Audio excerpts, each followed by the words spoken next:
সারাদিন রোজার শেষে ইফতারের সময় প্রাণ জুড়িয়ে দেওয়ার মতো হেলদি একটা রেসিপি নিয়ে চলে আসলাম আজকে আমি আপনাদের মাঝে। হ্যালো এভরিওয়ান, আসসালামু আলাইকুম। কেমন আছেন সবাই? আশা রাখছি সবাই ভালো আছেন। আজকে আমি আপনাদের মাঝে নিয়ে আসলাম রমজান স্পেশাল প্রাণ জুড়ানো দই চিরা রেসিপি। নিয়ে নিলাম আমি 1 কাপ শুকনা মোটা চিরা। আমি এখানে মোটা চিড়া নিয়েছি, আপনারা চাইলে পাতলাগুলো নিতে পারেন। এখন খুব ভালো করে চিড়াগুলো আমি পরিষ্কার করে নেব। যদি মনে করেন আপনাদের চিড়াতে ময়লা আছে তাহলে জাপের সাহায্যে পরিষ্কার করে নেবেন। আমিও কিন্তু প্রথমে বাটিতে পরিষ্কার করতে চেয়েছিলাম, তারপরে ভাবলাম না, একটা জাপের সাহায্যে আমি পরিষ্কার করে নিই। চলে আসলাম পরিষ্কার করে, দেখতে পাচ্ছেন কতটা পরিষ্কার হলো। চিড়াগুলোকে এক সাইডে ভিজিয়ে রাখবো। এর ফাঁকে আমি দই চিড়া বানানোর জন্য যে সমস্ত উপকরণের প্রয়োজন হয় ওগুলা রেডি করে নিচ্ছি। এগুলো হলো আমাদের কলা বাগানের একেবারে ফ্রেশ পাকা কলা। আমি 2টা নিয়ে নিলাম। আপনাদের যদি চিড়ার পরিমাণ বেশি হয় তাহলে কলার পরিমাণও বেশি লাগবে।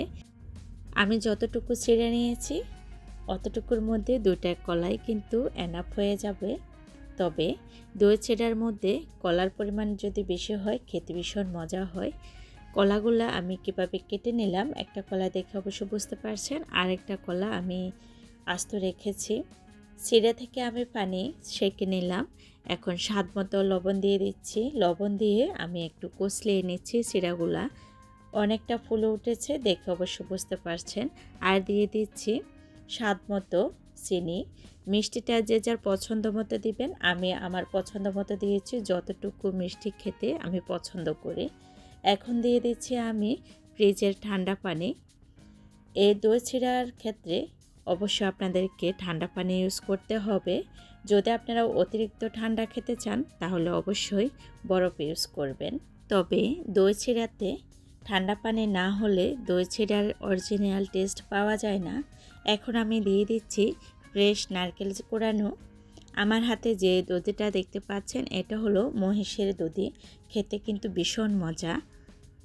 আপনারা চেষ্টা করবেন অবশ্যই মিষ্টি দধি ইউজ করার জন্য, তাহলে কিন্তু দই চিড়ার অরিজিনাল টেস্ট পাবেন। যে কলাটা আমি আস্ত রেখেছিলাম ওটা আমি কষলিয়ে দিতেছি। আপনারা চাইলে সব কলা এভাবে কষলিয়ে দিতে পারেন, তবে একটু কেটে দিলে খেতে ভালো লাগে, খাওয়ার সময় দাঁতের তলে পড়ে, সেই জন্য সব উপকরণ দিয়ে আমি চামচের সাহায্যে মিশিয়ে নিতেছি। এই কাজটা আপনারা চাইলে হাতের সাহায্য করতে পারেন। হাতের সাহায্য একটু করে কষলিয়ে নিতেও পারেন। এ পর্যায়ে এখানে আরও কিছু পানির প্রয়োজন ছিল, তাই আমি আবারও ঠান্ডা পানি দিয়ে দিলাম। দই চিড়া তো অনেক রকমেরই খেয়েছেন, তবে এরকম দই চিড়া যদি আপনি রমজানে ইফতারের সময় খেয়ে থাকেন, আমার বিশ্বাস মন প্রাণ সবে জড়িয়ে যাবে এই ঠান্ডা ঠান্ডা দই চিড়া যদি আপনারা খান। আমার দই চিড়া একেবারে রেডি হয়ে গেল। এখন আমি পরিবেশন করে নেব। প্লিজ ভিডিওতে একটা লাইক দিয়ে যদি না থাকেন তাহলে অবশ্যই ভিডিওতে একটা লাইক দিতে ভুলবেন না।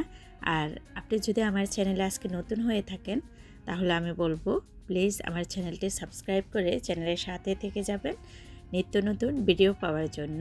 সকল নতুন পুরাতন প্রিয় ভাই বোনেরা অবশ্য পাশে থাকা বেল বাটনটা অল অপশনে ক্লিক করে রাখবেন। এতে করে যখন আমি নিত্য নতুন ভিডিও আপলোড করব সাথে সাথে আপনাদের কাছে পৌঁছে যাবে। চাইলে যে কোনো সময় আপনারা আমার ভিডিওগুলো দেখে নিতে পারবেন। কলা দিয়ে দিলাম, আর দেখার সৌন্দর্য খাওয়ার টেস্টের জন্য উপর দিয়ে আমি আনার দিয়ে দিলাম। আপনারা চাইলে আনারটা ইউজ করতে পারেন, খেতে কিন্তু ভীষণ মজা হয় এই গরমে।